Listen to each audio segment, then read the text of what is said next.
Это история о самой обычной женщине. Тут приехали журналисты, берут у меня интервью, потому что я женщина современная, интересная. О самой обычной ее семье, которая живет в обычном чеченском селении.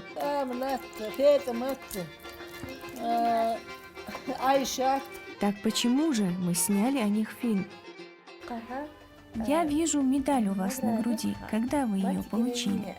Этот орден «Мать-героиня» я получила еще при Брежневе. На тот момент у меня уже было 10 детей. О самых обычных людях Чечни обязательно нужно снимать фильмы, потому что это удивительно сильные духом матери, смелые сыновья и защитники Родины.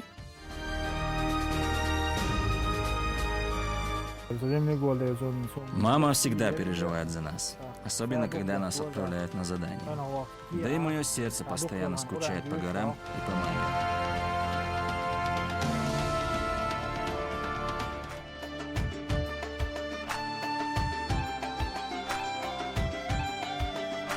Вы узнаете, кто такая эта обычная чеченская женщина, воспитавшая настоящих воинов.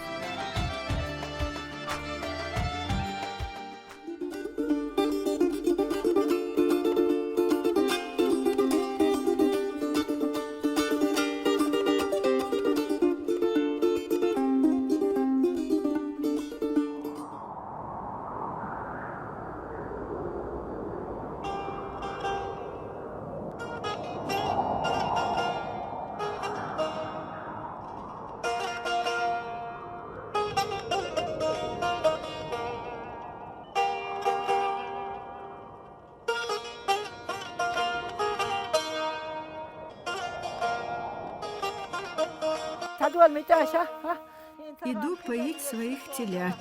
Жара на улице.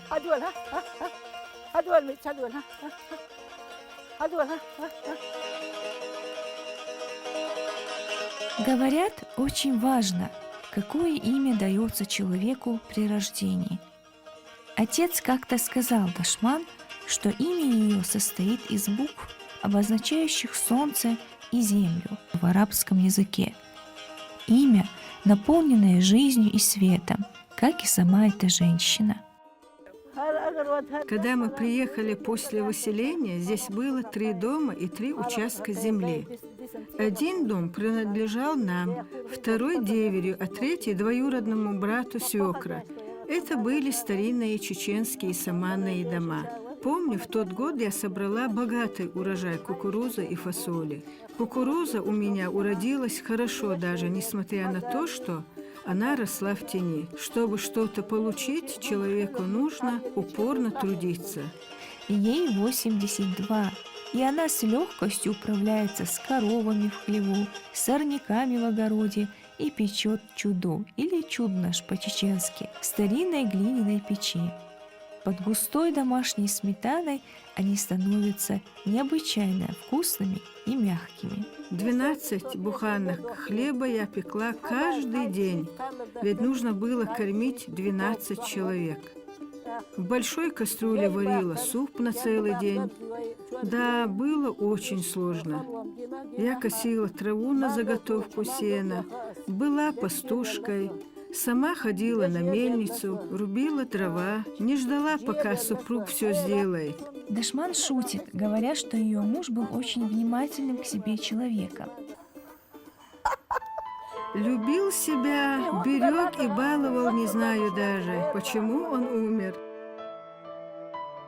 Наш разговор прерывает видеозвонок. Один из сыновей Дашман, вернувшийся со спецоперации на Украине, был ранен там в ногу и сейчас находится в больнице. Тут приехали журналисты, берут у меня интервью.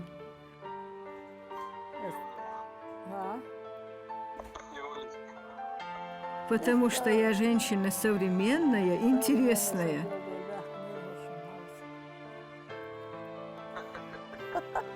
Чего смеешься, разве это не так? Дашман воспитала 3 дочерей и 7 сыновей. 5 из них выбрали самую опасную, но мужественную профессию – милиционер. Женщина скромно рассказывает, детей растила, как и все, учила доброте и уважению к людям. Я их растила всех как надо. Никто не жаловался, никто мне ничего про детей не говорил. Все были живы, здоровы. Ни один в больнице я их не таскала. Все домашними едами я их кормила. И ну а сейчас, не знаю, все болеют, потому что вот химии все химические все едят. Зарем, а це дитя цього. У меня никто без дела не сидел. Все трудились. Кто-то смотрел за козами, кто-то за коровами и телятами. Другие стерегли индюшат. Их у нас было очень много. Поляна, казалось, чернела, когда выпускала их на волю. Много чем занимались. Все и не перечислить. Времени даже не хватит. Сейчас ничем не занимаются. И скот не надо, и огород не надо. Ничего им не надо, кроме пакет, магазин, обратно и все.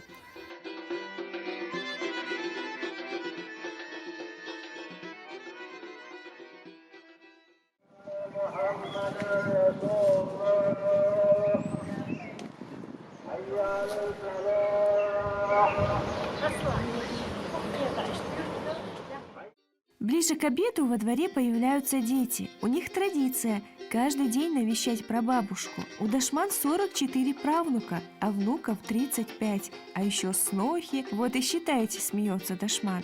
Женщина шутит. Хорошо, что не все вместе пришли, иначе сорвали бы интервью.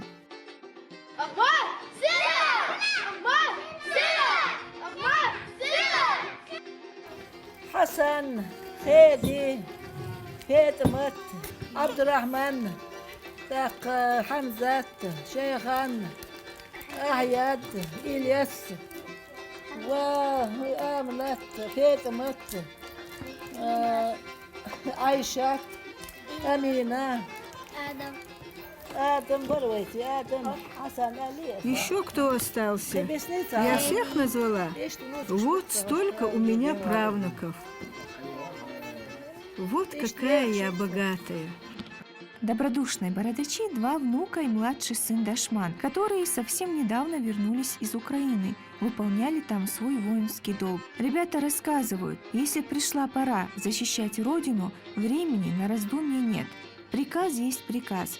Они уверены, сатанизм не пройдет на территорию нашей страны. Обычаи и традиции предков, свобода вероисповедания, право на мораль, нравственность, национальные принципы и религиозные ценности – вот что они защищают.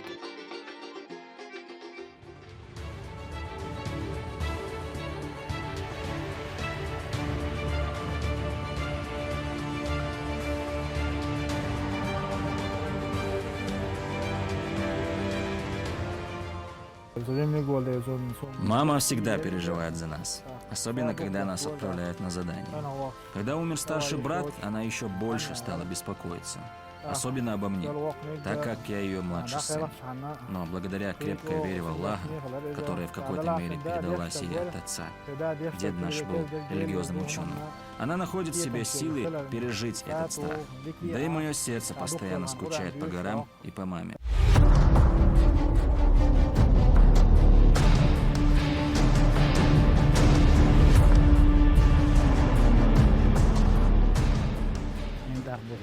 Уже 2 месяца, как мы вернулись со спецоперации на Украине, и готовы в любую минуту поехать обратно. Ждем только приказа. Конечно, там не так, как на тренировках. Это реальность. Там все по-другому. Но бояться не стоит. Если в бою кого-то ранят, нельзя паниковать. 10-15 секунд достаточно, чтобы успокоиться, вздохнуть поглубже и включить голову.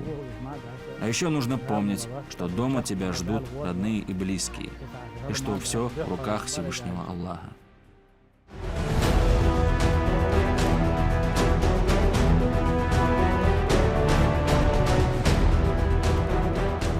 Один из внуков бабушки Дашман Шамиль – обладатель крапового берета. Парень служит в специальном моторизованном полке, дислоцирующемся в Горном Ведено. Недавно бойцы этого подразделения вернулись из Украины.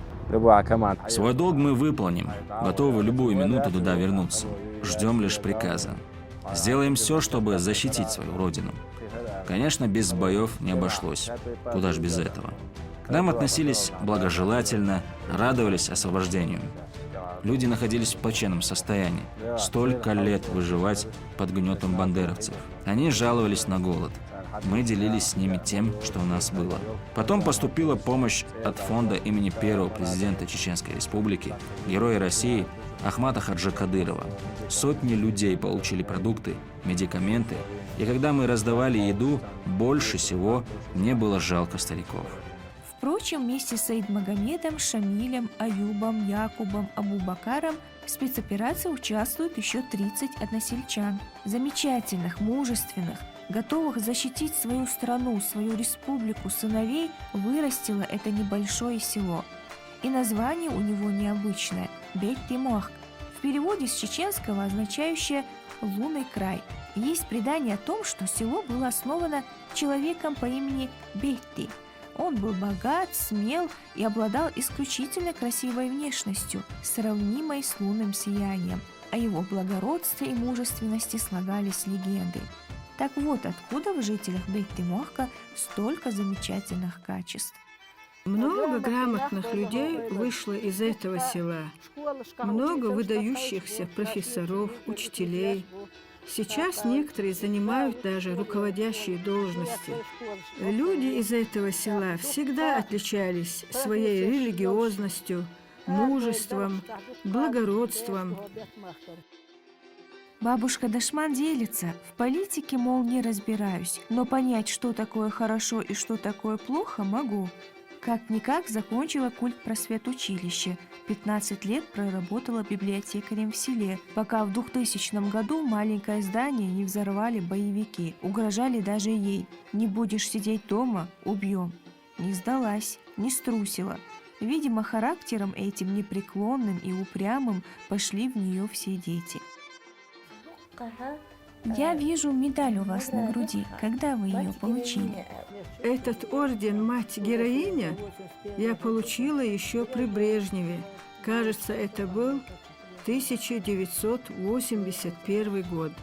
На тот момент у меня было уже 10 детей. Неважно, сколько их у вас. Сердце матери болит за каждого, как за единственного.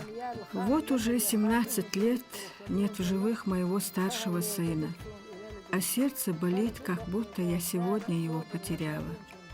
Очень тяжело, но Всевышний дает силы проходить испытания этой жизни. Мой сын был командиром огневого взвода. В 2007 году в результате вероломного нападения он погиб.